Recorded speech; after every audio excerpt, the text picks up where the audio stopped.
వీళ్ళు మాట్లాడతారు, వాళ్ళ పేపర్లో పబ్లిసైజ్ చేస్తారు, సోషల్ మీడియాలో విస్తృతంగా ఈ ఫేక్ ప్రచారాన్ని చేసి కడాన మనకు కూడా అనుమానం వస్తుంది, ఏంట్రా ఏమైనా జరిగిపోయిందా అని. ఆ పరిస్థితి తెస్తారు. మీరు చూడండి, పదే పదే ఎందుకు చెప్తున్నానంటే, నేనే ముఖ్యమంత్రి, బాబాయ్ హత్య, వివేకానంద రెడ్డి, నిద్రలేశాను, న్యూస్ వచ్చింది సాక్షిలో, వివేకానంద రెడ్డి గారు చనిపోయారు. ఇమ్మీడియట్ గా నేను బాధపడ్డా, ఒక మంచి వ్యక్తి చనిపోయాడు అనే బాధ కలిగింది. నా పక్కన ఐజీ ఇంటెలిజెన్స్ ఉన్నాడు, డీజీపీ ఉన్నాడు, సీఎం ఉంది, ఎమ్మెల్యేలు ఉన్నారు, ఎంపీలు ఉన్నారు, మంత్రులు ఉన్నారు, హోమ్ మినిస్టర్ ఉన్నారు. ఎవరు కూడా నాకు బ్రీఫ్ చేయలేకపోయారు, బిజీగా ఉన్నాం. ఆయన కూతురు ఆ రోజు అడిగింది, ఇది కేస్ స్టడీ మాత్రం మీకు అందరికీ, కూతురు అడిగింది, నాకు అనుమానం ఉంది, ముందు పోస్ట్ మార్టం చేయాలంటే అప్పుడు పోస్ట్ మార్టానికి పంపించాం. పోలీసుల్ని పెట్టుకొని సాక్ష్యాలు తారుమారు చేశారంటే, సాక్ష్యాలు లేకుండా చేశారంటే ఎలాంటి వాళ్ళో మీరు గుర్తుపెట్టుకోవాలి. పోస్ట్ మార్టంకి వెళ్తే షాకింగ్ నిజాలు, గొడ్డలితో తలంతా ఇచ్చేసి మొత్తం రక్తం వచ్చి కుట్లేసి అంత్యక్రియలు పంపించే పరిస్థితికి వచ్చారు. రూమ్ అంతా లాగారు, బెడ్రూమ్ అంతా కూడా బెడ్ మార్చలేకపోయారు కానీ బెడ్ అంతా రక్తం, గోడలంతా రక్తం కడిగారు కానీ ఆ మరకలు చెడపలేకపోయారు. అక్కడి నుంచి సాయంత్రం డ్రామా మారిపోయింది.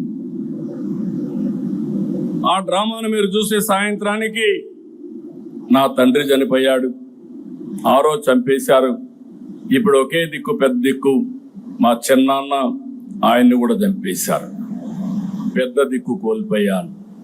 వాళ్ళ చెల్లెని నమ్మింది. మీరు గుర్తుపెట్టుకోవాలి, it is not that easy.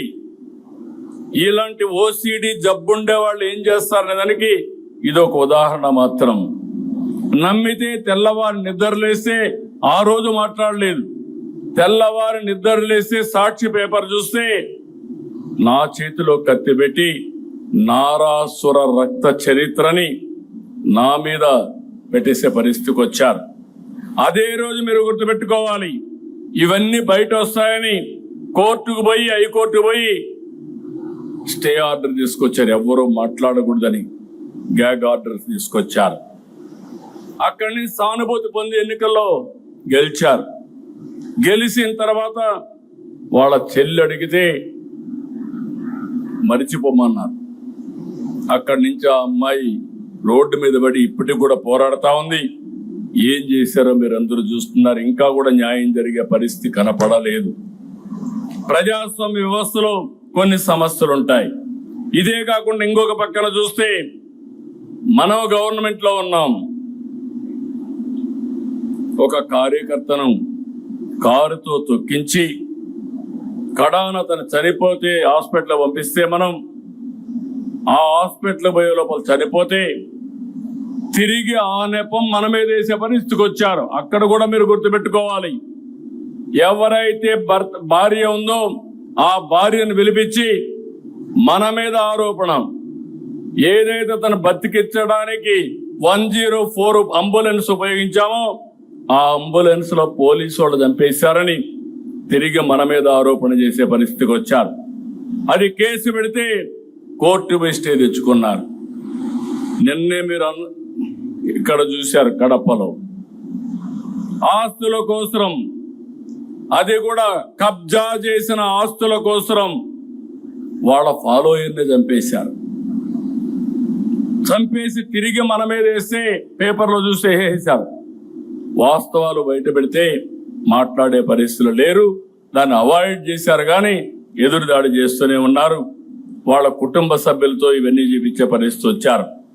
నేను అందుకే మిమ్మల్ని అడుగుతున్నా, నా జీవితంలో రాజకీయాలు చేశాను, నేరస్తులతో కాదు, రాజకీయ నాయకులతో రాజకీయాలు చేశా, బేషరతుగా పోరాడా.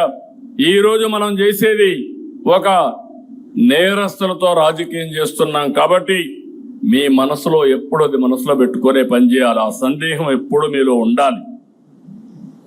ఇంకొక పక్క కుట్రలు చేస్తారు, మన మీద వేస్తారు. మనం అభివృద్ధి చేస్తే వీళ్ళు విధ్వంసం చేస్తారు. వాళ్ళు సంపద కోసం రాష్ట్రాన్ని దోచుకుంటారు, మనం రాష్ట్రం కోసం సంపద సృష్టించడానికి అహర్నిశలు కష్టపడతాం. మంది అభివృద్ధి, వాళ్ళది అవినీతి, విధ్వంసం. ఇది పదే పదే ప్రజలకు నచ్చజెప్పవలసిన బాధ్యత మనందరిపైన ఉందని చెప్పి కూడా నేను మీ అందరికీ తెలియజేస్తున్నా. మీరు రిలాక్స్ అయితే అబద్ధమే ప్రపంచం అంతా చుట్టూ వస్తుంది. ఈ విషయం కూడా గుర్తుపెట్టుకోవాలి. అందుకని మనం గుర్తుపెట్టుకోవాల్సింది, దీన్ని ఎప్పటికప్పుడు మనం చేసే పనులు చెప్పడమే కాకుండా దీన్ని సమర్థవంతంగా ప్రజలకు అర్థమయ్యేడుగా అప్రమత్తం చేయాల్సిన అవసరం ఉంది. ఇది ఒక పార్టీ అయితే, తెలుగుదేశం పార్టీ అంటేనే క్రమశిక్షణ. తెలుగుదేశం పార్టీ అంటే సమాజం కోసం పనిచేసే పార్టీ. టీడీపీ వ్యవస్థల్ని, ప్రజల్ని ఎప్పుడూ గౌరవించే పార్టీ. కార్యకర్త నుంచి అధ్యక్షుని వరకు క్రమశిక్షణతో పనిచేసే పార్టీ. డిసిప్లిన్ అనేది మన పార్టీ మూల సిద్ధాంతం. ఈ రోజే కాదు,